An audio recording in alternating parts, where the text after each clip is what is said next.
और अब बढ़ते आगे रुख करेंगे कुछ अन्य खबरों का। मध्य प्रदेश कांग्रेस में संगठन नियुक्ति के बाद अब राज्यसभा की लड़ाई और गहरा गई है। कांग्रेस अनुसूचित जाति के अध्यक्ष प्रदीप अहिरवार ने दिग्विजय सिंह को एक पत्र लिखकर दलित वर्ग के व्यक्ति को राज्यसभा भेजने की मांग की है।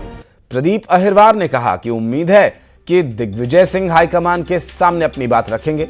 बता दें कि बीते दिन दिग्विजय सिंह ने दलितों को लेकर बयान दिया था। उन्होंने कहा था कि SC/ST वर्ग के व्यक्ति के CM बनने पर उन्हें खुशी होगी। वहीं इसके बाद अब प्रदीप अहिरवार ने उन्हें पत्र लिखकर मांग की है। उधर राज्यसभा की रेस में कमलेश्वर पटेल, अरुण यादव, मीनाक्षी नटराजन का नाम भी शामिल है। और इस खबर पर ज्यादा जानकारी के लिए हमारे साथ हमारे सहयोगी वासु चौरे जुड़ गए हैं। वासु, संगठन की नियुक्ति के बाद अब ये राज्यसभा में कैसे और किसे नियुक्त किया जाए, क्या सहमति बन नहीं पा रही है या फिर दिग्विजय सिंह होने की वजह से ये ज्यादा सुर्खियों में मामला? बिल्कुल, देखिए, हालांकि आशीष, जो राज्यसभा में किसे भेजा जाना है, किसे कैंडिडेट बनाना है राज्यसभा के चुनाव के लिए, ये पूरी तरह से किसी भी राजनीतिक दल के आला कमान का विषय होता है और स्टेट बॉडी से इसको लेकर कोऑर्डिनेशन जो है वो किए जाते हैं। लेकिन मध्य प्रदेश में जो है कांग्रेस के अंदर अलग तरीके की एक सियासत जो है वो देखने को मिल रही है। दरअसल बीते 2 दिनों से भोपाल में भोपाल डिक्लेरेशन को लेकर जो है वो चर्चा चल रही है। ये कांग्रेस की दिग्विजय सिंह की सरकार के समय भोपाल डिक्लेरेशन 1 लाया गया था, लेकिन वो लागू नहीं हो पाया था। लेकिन अब एक बार फिर से 2 दिन का भोपाल में मंथन हुआ है और भोपाल डिक्लेरेशन 2 लाने की जो बात है, एक इसका ड्राफ्ट करने की, तैयार करने की बात है। चूंकि अब कांग्रेस सरकार में नहीं है, वो चल रही है। इस बीच वासु, आपको रोकना चाहूंगा, हमारे साथ अजय यादव जी जुड़ गए हैं भारतीय जनता पार्टी से। अजय जी, बहुत स्वागत है न्यूज 18 पर। अभी हाल ही में एक पत्र प्रदीप अहिरवार जो कांग्रेस नेता है उनका सामने आया, जिसमें वो दिग्विजय सिंह को लिखकर ये मांग कर रहे हैं कि किसी दलित व्यक्ति को राज्यसभा भेजा जाए यहां से। देखिए, मध्य प्रदेश में दिग्विजय सिंह और कांग्रेस पार्टी दलितों के नाम पे राजनीतिक पाखंड करती है और दलितों के वोट लेने की कोशिश करती है, लेकिन उन्हें अधिकार नहीं देना चाहती है।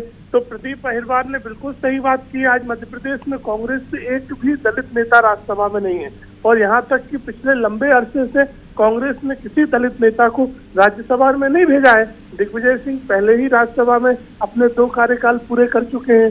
तो ऐसे में इतने बड़े दलित हितैषी बनते हैं तो दलित वर्ग को उनका अधिकार देना चाहिए और उन्हें राज्यसभा में भेजना चाहिए। पिछली बार भी फूल सिंह बरैया को हारने वाली सीट दे दी गई थी और उनका अपमान किया गया था, दलित वर्ग के साथ अन्याय किया था।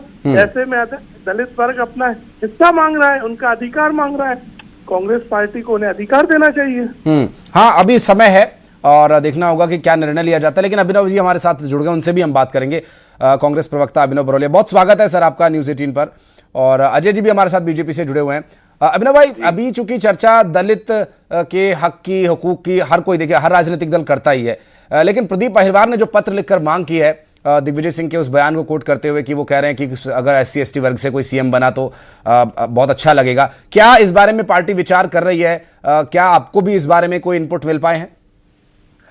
देखिए, सबसे पहली बात तो ये है कि अजय जी जो अभी बोल रहे थे वो खुद, उनका पूरा परिवार कांग्रेस ही रहा है और अजय जी खुद कांग्रेस के एक जबरदस्त प्रवक्ता रहे हैं। तो बेहतर जो समझ पा रहे होंगे यहाँ की राजनीति वो बता रहे हैं, लेकिन उन्हें जानकारी अधूरी है कि हमारे जो कांग्रेस के राष्ट्रीय अध्यक्ष हैं वो खड़गे जी हैं, दलित वर्ग से ही हैं। चाहे मीरा कुमार की बात करें, एक लंबा समय जो है दलितों के उत्थान की जो ये बात कर रहे थे, सरकार तो अब ये भाजपा में चले गए, 2 दशकों से इनकी सरकार है, इन्होंने क्या किया है ये सोचना चाहिए इनको। कांग्रेस की बात तो देखिए, प्रदीप अहिरवार जी ने एक पत्र लिखा, दिग्विजय सिंह जी ने कल अपनी एक बात करी, उस पर उन्होंने अपना एक पत्र लिखकर अपनी बात, हम लोकतांत्रिक पार्टी है, हाँ। हम कोई तानाशाही वाली पार्टी नहीं है, लोकतंत्र है, हमारा आंतरिक लोकतंत्र है कि उन्होंने एक मांग रखी। भाजपा में ये हो सकता है क्या? ये तानाशाही वाली पार्टी, अभी अजय जी यहाँ से चले गए, ये लिख के बता दें कि मैं जाना चाहता हूँ, पिछड़ा वर्ग से हूँ। कोई नाम नजर में है अभिनव भाई जिसे यहाँ से भेजा जा सकता है राज्यसभा, दलित जाति से आने वाला? वो तो सर अभी राज्यसभा में समय है। राज्यसभा क्या किसको भेजा जाएगा ये डिसीजन तो सब ऊपर से होगा, लेकिन हमारा पार्टी का जो आंतरिक लोकतंत्र है, हाँ। आप समझ सकते हैं, देश की आजादी की लड़ाई लड़ी है हमारी पार्टी ने, तो हमारे यहाँ तानाशाही नहीं चलती है, हाँ। और प्रदीप अहिरवार जी ने वही किया। अपनी बात रखी है, तो उसमें कुछ गलत तो किया नहीं है। अब उस पर भाजपा क्या राजनीति कर रही है, आप तो अपना बताओ ना, आप क्या करोगे? आप क्या चाहते हो? सरकार है आपकी। ये तो गंभीर आरोप लगा रहे हैं अभिनव भाई। आप अजय सिंह जी जिस पार्टी से आते हैं वो पार्टी भी तो दलितों के हित में काम करती है। अजय जी बताइए ना।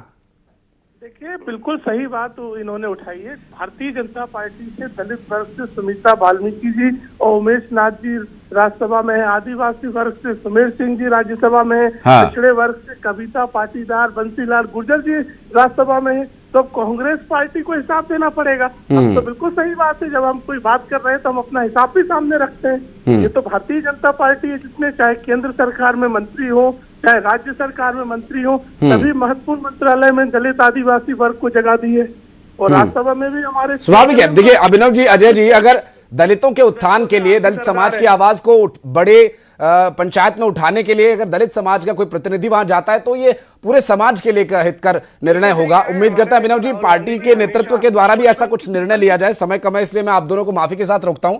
अभिनव बरौलिया जी बहुत बहुत शुक्रिया आपका। अजय जी बहुत बहुत धन्यवाद आपका भी हमारे साथ जुड़ने के लिए। हमारे सहयोगी वासु चौरे लगातार इस खबर पर अपडेट दे रहे थे। वासु बहुत बहुत धन्यवाद आपका भी।